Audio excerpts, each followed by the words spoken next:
Welcome to Henley Royal Regatta 2024. This day marks the start of the 185th edition of this famous event. It's a fixture in the British social scene, a showcase of one of the most grueling sports in the world, and also an opportunity for athletes to triumph at one of the most esteemed rowing meets on the globe. But what is Henley Royal Regatta? Our very own Martin Cross gives us the rundown on this famous event. Henley Royal Regatta had humble origins.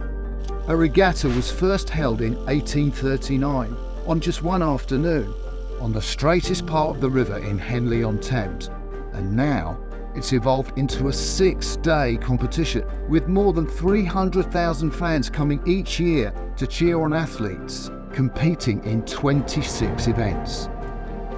From school kids to Olympians, single sculls to coxed eights. It's jam-packed from Tuesday through to Sunday with top-class rowing. And this is what they race along. The famous Henley course, 1 mile and 550 yards, or 2,112 metres if you prefer, of upstream endurance. The rowers first move past the pre-eminent barrier, then onto Forley, along the steward's enclosure, and finally past the winning post. Henley is like no other regatta. It still operates a knockout draw with 2 boats racing in each heat, so it's a bow-to-bow battle to the bitter end. And it's not just action on the water to watch out for. The regatta is for fans too. The waterways are filled with pleasure craft, the embankments lined with picnicking spectators. Henley is filled with the colourful, the extravagant and the traditional. Henley Royal Regatta, staple of the British sporting year, the international rowing calendar, and one of the ultimate tests any rower can undertake. An iconic event in a legendary location, and we're going to be bringing you the very best from on and off the water throughout the week. We start with an international matchup from the very first session of the day. It was a Y-fold cracker between Sydney and Molesey. Our first very international look coming up now.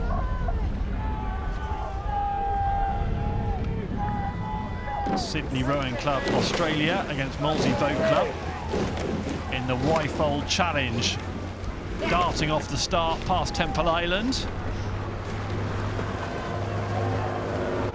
And a bit further down in the race, how are the Australians getting on here?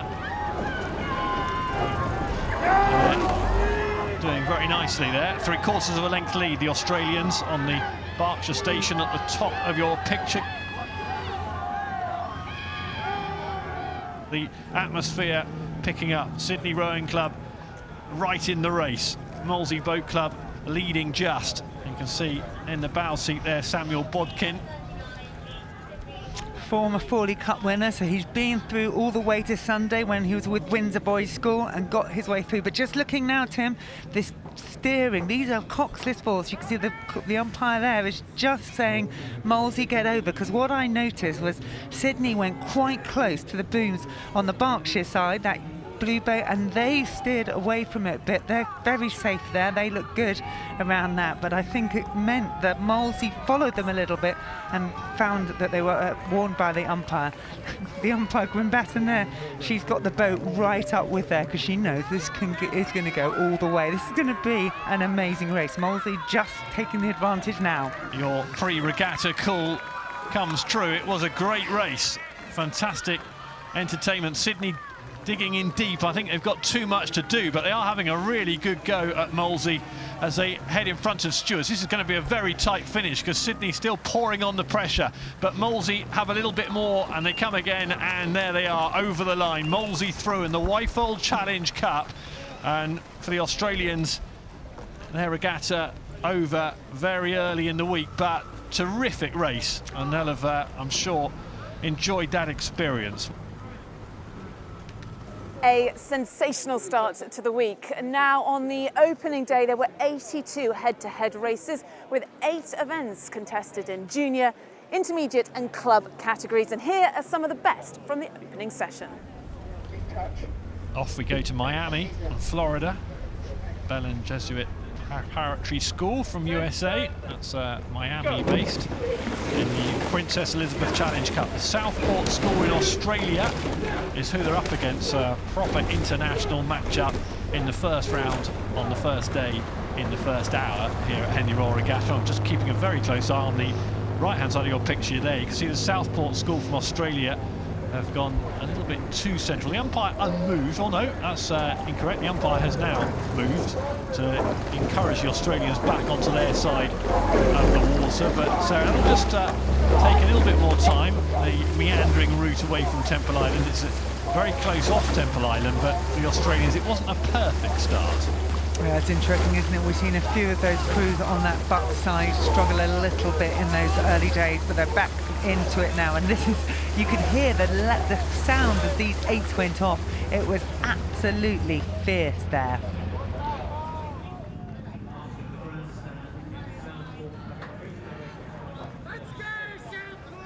So they've put together a good race, the Australians.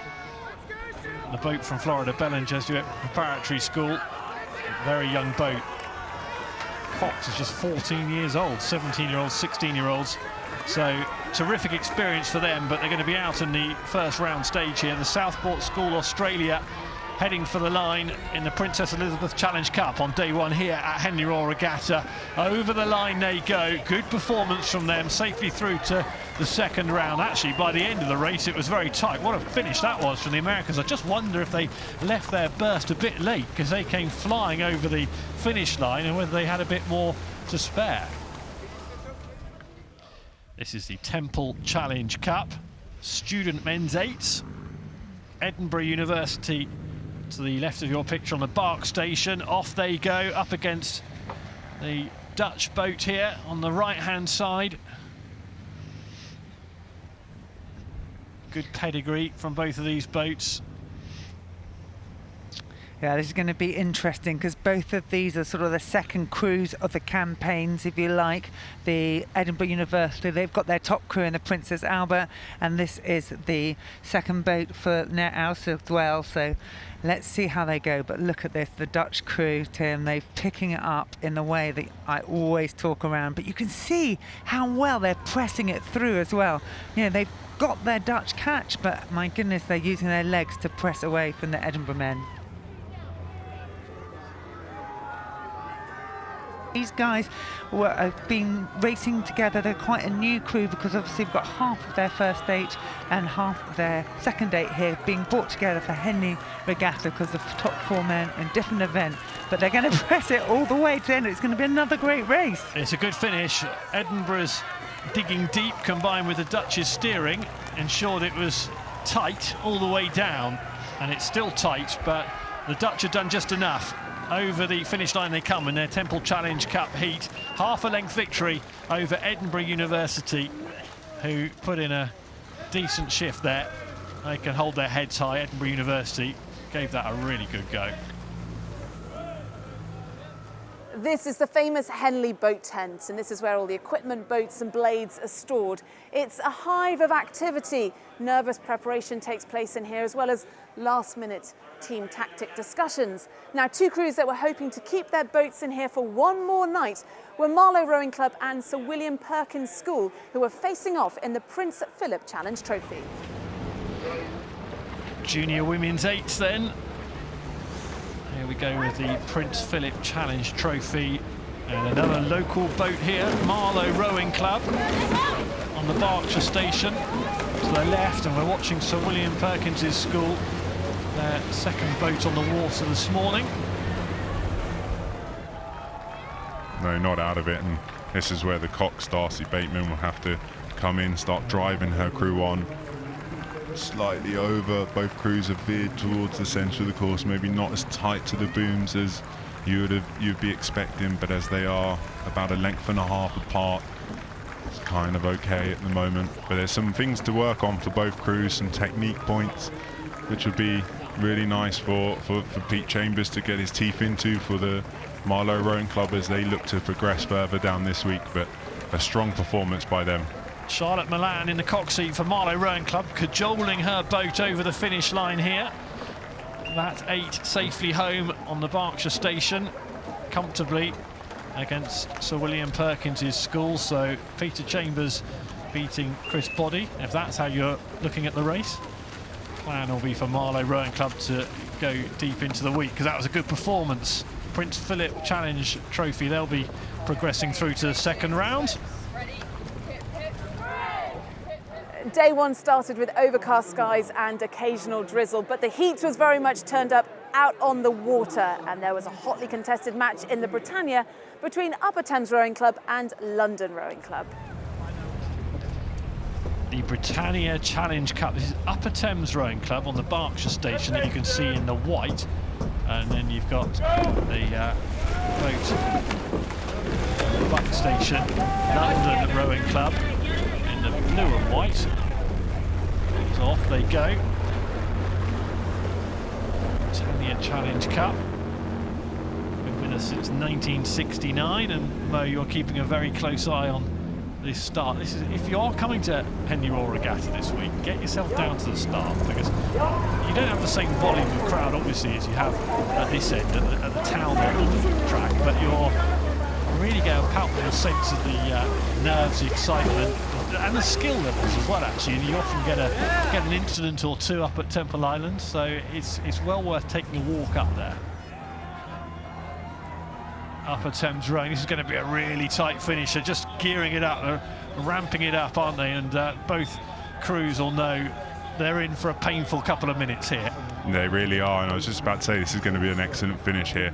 Sam in the coxswain seat for the Upper Thames has to make her crew believe that they can do this. They might have just seen their lead just eaten away slowly and surely by London Rowing Club, but as we're starting to come through the enclosures, you can hear the crowds. That shows you how tight a race this actually is. Home support for Upper Thames as well, so there'll be an added noise as they start to come through into the last 100, 200 metres. Well, going into the last 100 metres, you'd be brave to try and call the winner here. Really tight. Upper Thames Rowing Club moving on. London Rowing Club nearest to the camera, to the right-hand side of the shot. They just take a marginal lead in front of Stewards. Coming again are Upper Thames Rowing Club. A huge surge from them. This could be a photo finish. It's so tight.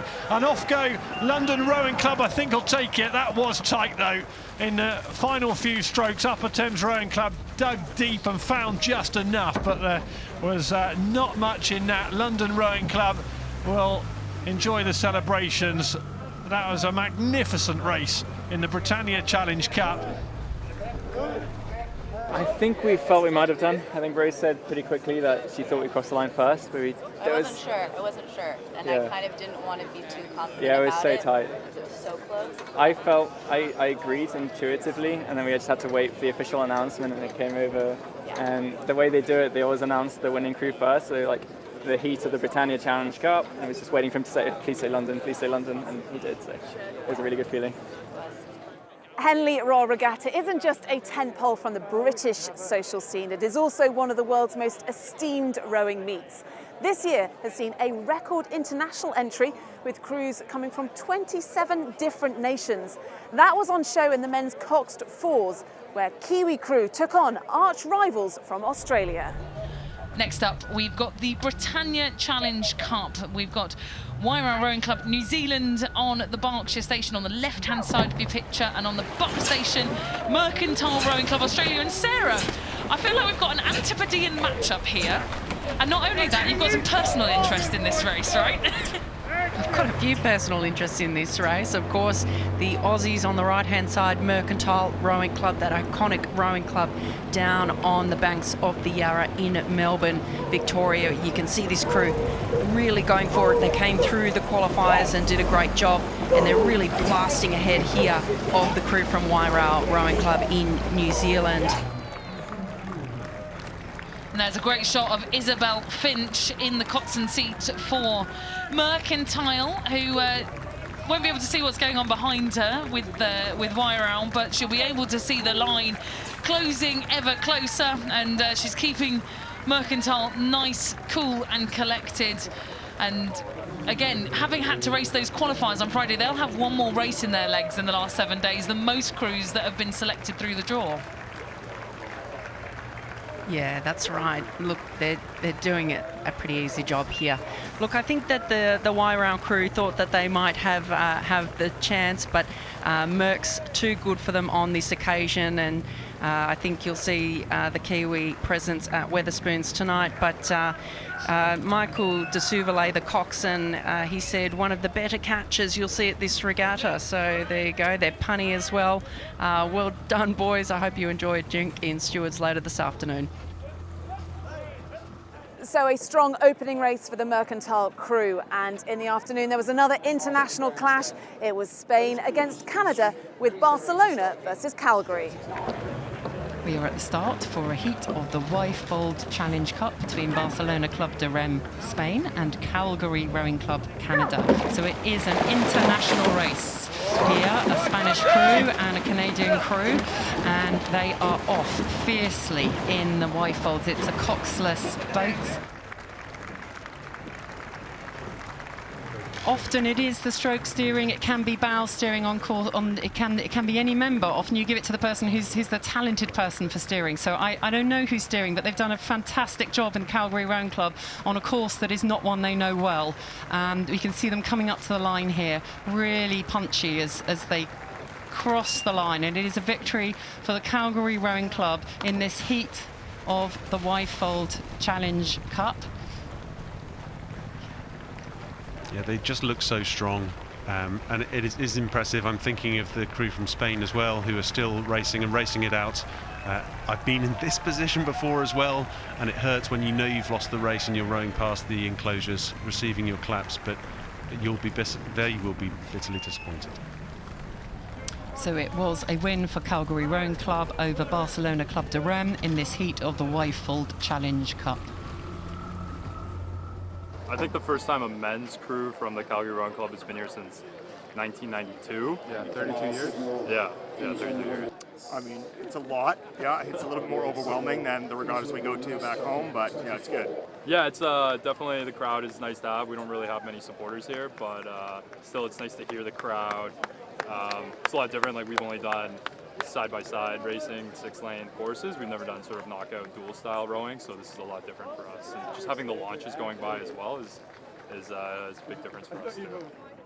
A terrific start for the Calgary squad at their first Henley for more than 30 years, and top-tier racing kept on coming throughout the afternoon. In the 40, there was a titanic battle between Sir William Borlase and White Marsh B of the USA. It looks as though White Marsh is going to hold on. It looks like they've just taken the rate up a little bit to respond to the move being made by Sir William Borlase. They have had to, in that White Marsh crew, they have had to respond. They have been pushed. They've having to put more, another push in. But in this heat of the Forley Challenge Cup, it is a win for White Marsh Boat Club B over Sir William Borlase's Grammar School. What a brilliant race. A commanding performance in the Princess Elizabeth saw the Hamilton Boys High School from New Zealand beat St George's College by 3 lengths. They have rowed a great race, extremely technically well done, powerful and efficient. And they are sending out a big signal in this event, as we now see the Hamilton Boys High School New Zealand win their heat of the Princess Elizabeth Challenge Cup against their opposition, who fought valiantly down the course, having brilliantly qualified to race today, St George's College. And there was a back and forth clash in the Prince Philip Challenge Trophy with Kingston Grammar against Latimer Upper School. Audrey Course has led her crew, stroking this Kingston Grammar School. From being down, they held their heads. They did a monster push through the middle that really asked questions of Latimer Upper School. And as they come past enclosures, they are going to be counting down now. They'll be feeling an increasing confidence alongside that increasing exhaustion. Really punchy all the way to the line. And so it is a win there for Kingston Grammar School, a brilliantly tough, punchy row to defeat Latimer Upper School. gutsy racing. That's the first race that I've seen in full, and it's a pleasure to be back. That hurts, but I think Latimer Upper can be really proud of themselves. They took it out, didn't give up. That's real rowing, and it'll be bitterly frustrating to be de-rigging soon. But a class act, they can be proud of themselves, and well done to Kingston. And we stick with the juniors with a barnstormer of a race in the Forley Challenge Cup. It was Northwich who squared off against Molesey. This is going to be a great race. Two crews that are very close together. Northwich Rowing Club from the northwest, row on the river, Weaver, and Molesey Boat Club from down near London, the Surrey-based crew. If you look at national schools results, Molesey finished, I think, 8th and Northwich finished 10th. Molesey have beaten Northwich again at Nottingham at the regatta, but it's been really close between these crews. This will go to the wire, Pete. And the Molesey crew, they are very neat, very tidy, not the biggest on the ergo, and that's what you want towards the end of this race. We've got about 200 metres to go, and I think Northwich are moving through Molesey. It's the crew from Northwich that are up, Pete. They're up. What have you got left, Molesey? We like to see a fight to the line, but this has gone both ways. Anyone that's watched this full race should be really happy with themselves. An absolute belter. A famous victory is on the cards for Northwich Rowing Club. They have lost to Molesey twice this season. They aren't going to lose a third time, barring accidents. The school from Northwich Rowing Club from John Dean Sixth Form College, the 4 boys, cross the line. That is a famous victory for them. They will be delighted. Molesey will be gutted. They've beaten that crew twice. Look what it means to the boys from Northwich. A thrilling conclusion to that comeback performance by Northwich, and top-class racing continued well into the evening session. So now we're on the start of the Temple Challenge Cup. Slightly older crews. This is the student men's 8s, and we're looking at Cornell University from the US against London University in their distinctive purple. London in the yellow boat, Cornell to the right of our picture. Again, both crews will not have raced each other, so they'll have no form against each other. Again, just have to go and row as hard as you can, do the fastest race. Both crews very clearly up, and Cornell slightly up coming through here. Cornell responding to UL's early challenge in the middle of the course. The middle third has just been completed now, and we're coming towards the final third of the race. University of London on the right of the picture attacked early. Now Cornell have attacked through the middle of the race, and they're back to sort of a third, maybe half a length of overlap now. So it's danger time for University of London, and it's time to turn the race over for Cornell. It's time. Cornell have done a great job through the middle of the course to really change the momentum of the race and get back on terms. But UL now need to either change the momentum or it could be in trouble. They need to really do something to stop the move of Cornell. And if they do that and start to move away a little bit, it does get into the heads of the other team. They've done a big push, haven't quite got on terms. If you can start to move away a little bit, it makes it hard to keep going. Yeah, so we're watching both crews here. Real determination going on now. This is the point of the race I always remember is really the point where your mind's going, your body's going. It's really, really hard to focus because you're so exhausted, and yet you know you've got to put everything down every stroke. It's absolutely the critical time of the race. You can see every sinew straining in that Cornell crew. That was Patrick Riley's about 20 years old in the bow seat of the Cornell 8, desperately trying to cling on to University of London. But I think London, well, they seem to have found a new rhythm here, don't they? That's really mature rowing from the University of London. That Cornell really attacked them so hard and put everything in to get back on terms, and they've managed to hold them. And as Cornell are now paying the price for having pushed so hard, UL are rowing away. But Cornell did the right thing to do that. Yeah, absolutely. Really big attack from Cornell, but I think somehow University of London got through that middle third of danger, and they found a rhythm that would get them across the line. The last 10 or 15 strokes, they would have known they'd got that in the bag, and they're delighted as we look at the University of London crew beating Cornell University in the first round of the Temple Challenge Cup. You can see how expensive it was for both crews there. A really, really hard-fought race, exactly the kind of thing you want to come to Henley for, to race the best in the world in your category. So the sun has come out to close off day one. It's been an incredible start to this 185th edition of this famous regatta. We're expecting more of the same tomorrow. 82 races will be taking place down this famous stretch of the River Thames. I hope you can join us then. We'll see you soon.